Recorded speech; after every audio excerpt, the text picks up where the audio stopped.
Hello नमस्कार दोस्तों, मैं रजनीश आप सभी का स्वागत करता हूं इस नए व्लॉग वीडियो में। फ्रेंड्स, काफ़ी दिन हुए व्लॉग अपलोड किए हुए, क्योंकि आपको शायद पता होगा कि माइक का थोड़ा सा प्रॉब्लम था। तो मैंने नया माइक ऑर्डर किया था और वो आ चुका है।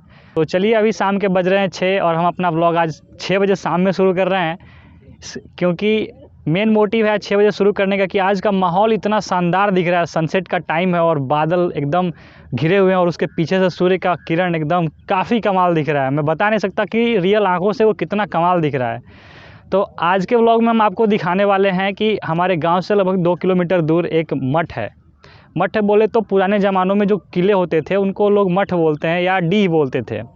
तो आज हम उसकी विशेषता के बारे में आपको बताएंगे और हमारे साथ हैं हमारे ब्रिजेश सर। इनसे मिलिए, हमारे ब्रिजेश सर।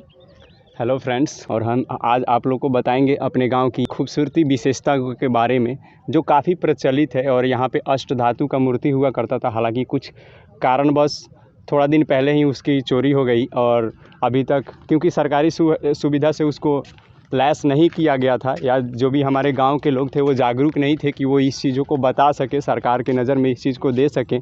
तो आज मैं आपको बताता हूँ कि जो हमारे ब्रिजेश सर हैं वो गांव में बहुत पहले से रहते हैं, इनको ये पूरी विशेषता के बारे में पता है, उस डीह के बारे में। इनसे हम जानेंगे थोड़ा और विस्तार में। इन्होंने जो बताया वो पुराने पौराणिक कथाओं के अनुसार है।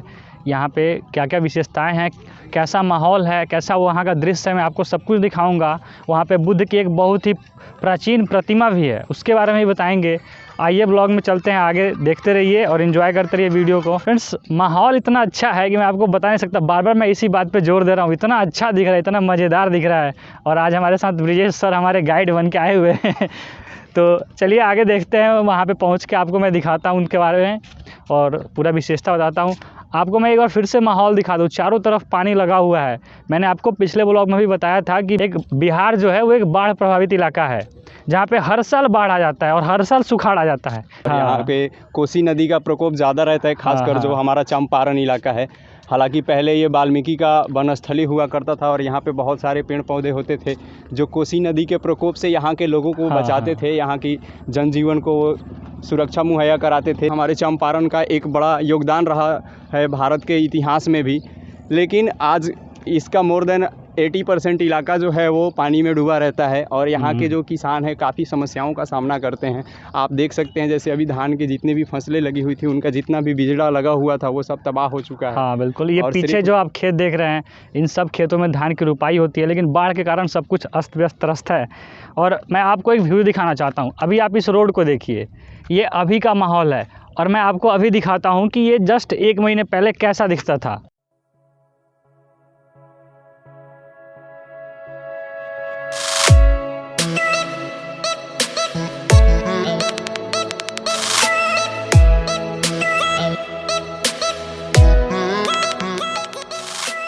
तो आपने देखा ये जस्ट मतलब 1 महीने भी नहीं, लगभग 20-25 दिन पहले, 20 दिन पहले का ये सीन था। आपने देखा जो यही रोड और यही जगह आपने अभी देखा और अभी आप देख लीजिए चारों तरफ पूरा पानी से भरा हुआ है, डूबा पड़ा है पूरा एकदम।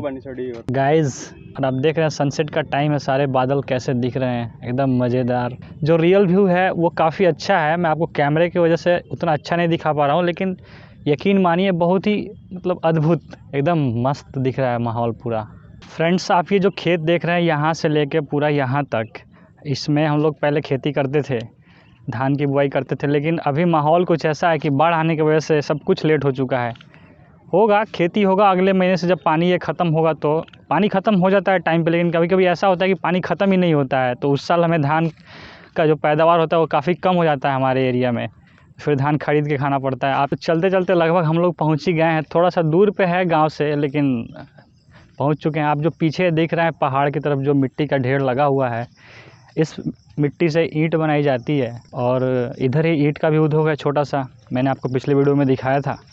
तो आइए, फ़िलहाल हम लोग पहुँच चुके हैं उस जगह पर जिसका काफ़ी बेसब्री से इंतज़ार था। और इसकी विशेषताओं के बारे में तो क्या ही कहने हैं, ये तो पूरे वर्ल्ड फेमस है। शायद पता नहीं है, लेकिन बिहार में ऐसे ऐसे उद्योग से लेकर प्राकृतिक संरचनाओं से लेकर और पुराने तीर्थ स्थल, ये सारे इन सभी चीज़ों से परिपूर्ण है बिहार। लेकिन जो इसका पर्सपेक्टिव लोग अदर लोग देखते हैं वो कुछ और ही देखते हैं। तो हम चाहते हैं कि हमारी इस वीडियो की वजह से जो बिहार के बारे में गलत अवधारणाएं बनी हुई हैं वो ठीक हो।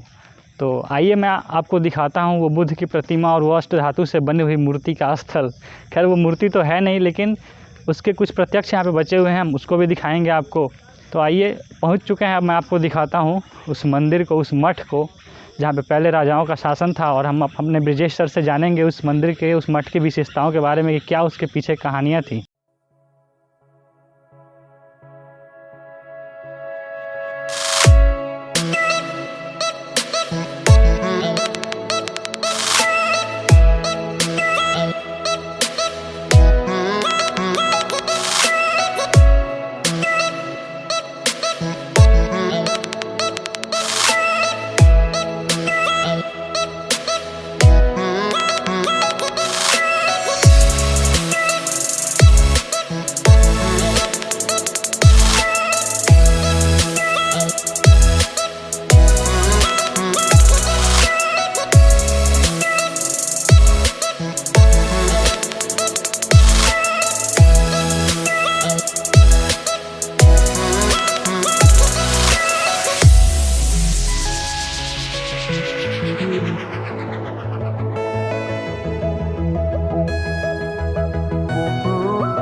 गाइज़ हम उस मठ में पहुंच चुके हैं, तो सबसे पहले भगवान का दर्शन करते हैं और फिर आपको उस विशेषता के बारे में बताता हूं मैं।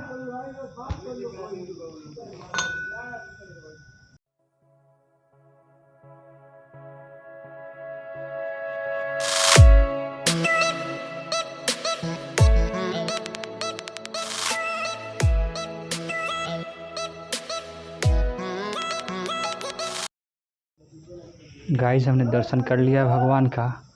अंदर काफ़ी अंधेरा था, पुराना खंडहर के जैसे होने के कारण इसमें काफ़ी अंधेरा है। गाइस आप ये देख सकते हैं, यहाँ भगवान राम, लक्ष्मण, सीता और भगवान हनुमान की मूर्ति है। मैं आपको कुछ इंटरेस्टिंग चीज़ दिखाना चाहता हूँ। जो मैं आपको बता रहा था अष्ट धातु की वो मूर्ति, वो यहाँ पे हुआ करती थी। अब जो ये एक चबूतरा छोटा सा बना हुआ है उसको आप देख रहे हैं फ्रेंड्स, ये एक अष्ट धातु है जिसमें मतलब 8 तरह के मेटल मिलके उस मूर्ति को बनाई गई थी। वो एक पैर की छोटी सी संरचना है। जो इसके पीछे काफ़ी दंडनीय कार्य हुआ था जो मैं आपको कभी बताऊंगा, जिसके कारण हमारी मूर्ति इस मंदिर से चली गई थी। अभी फ़िलहाल एक ये प्रतिबिंब के रूप में ये पत्थर की मूर्तियाँ लगाई गई हैं, लेकिन पहले यहाँ पे अष्ट धातु की मूर्तियाँ हुआ करती थी। आप ये देख सकते हैं, काफ़ी पुराने ज़माने का सीलिंग है ये। और ये मंदिर भी लगभग हमारे जन्म तो क्या, हमारे पापा परबाबा इन सब के जन्म के पहले का है। यहाँ पे राजा महाराजाओं का शासन हुआ करता था। इस किले को एक मंदिर के रूप में बदल दिया गया था। इसे डीह पहले बोलते थे पहले के ज़माने में लोग। हम लोग आपको कुछ और दिखाना चाहते हैं। काफ़ी पुराना एक कुआं है और इतना शांत जगह है और इतना पुराना मंदिर है कि हम लोग अगर ज़ोर से बोल रहे हैं तो काफ़ी गूंज रहा है साउंड, इसलिए हम लोग धीरे धीरे बात कर रहे हैं। और आइए मैं आपको दिखाता हूँ इस पुराने ज़माने का एक कुआं जो लगभग 100 साल पुराना होगा। तो हम लोग आपको दूर से दिखाते हैं। देखिए आप ये देख सकते हैं कि पीछे हमारे जंगल है। जी हाँ, ये पीछे जंगल है और ये उस मंदिर का संरचना है। आप देख सकते हैं, आपको शायद ज़्यादा लाइट होने का नहीं दिख पा रहा। देखिए पीछे हमारे देख सकते हैं, यहीं वो मठ है जहाँ पे भगवान की अष्ट धातु की मूर्तियाँ हुआ करती थी। देखते हैं जो ये कुआं है, काफ़ी पुराना कुआं है, लगभग 100 साल पुराना कुआं है। हमारे जन्म से पहले का कुआं है। जब ये मठ हुआ करता था, जब राजा महाराजा होते थे, तब का ये कुआं बनाया हुआ है। और देखिए आज तक एकदम सही सलामत है और आज तक इसमें पानी है फ्रेंड्स। आप देख सकते हैं कितने आम गिरे हुए हैं, जिधर देखिए उधर आम गिरे पड़े हुए हैं। यहाँ पे किसी का कोई रोक टोक नहीं, आप आइए आम खाइए, बस तोड़ना नहीं है आपको। देखिए हमारे ब्रिजेश सर ने एक आम उठा लिया। हमने आपको दिखाया वो पुराना मठ और वो मंदिर भी और वो कुआं भी जो लगभग 100 साल पुराना था। तो फिलहाल यहाँ पे आए हैं तो इधर चारों तरफ फल के पेड़ लगे हुए हैं, कहीं आम है, कहीं जामुन है, कहीं बेल लगे हुए हैं। तो चलिए हम पहले आम खाते हैं और कुछ लीची भी खाएंगे, सॉरी लीची बोल रहा हूँ, जामुन खाएंगे, और फिर हम अपने ब्रिजेश सर से सुनेंगे इस मठ की कहानियों के बारे में, जो इससे कुछ रोचक तथ्यों के बारे में हमें बताएंगे कि कैसे यहाँ पे लोग रहते थे और कैसे वहाँ से चले गए, और यहाँ बुद्ध आए थे, उनकी भी प्रतिमा आपको अभी दिखाने बाकी है। तो चलिए फ़िलहाल कहीं बैठते हैं आराम से और फिर उस रोचक तथ्य के बारे में जानते हैं, कितनी प्यारी है।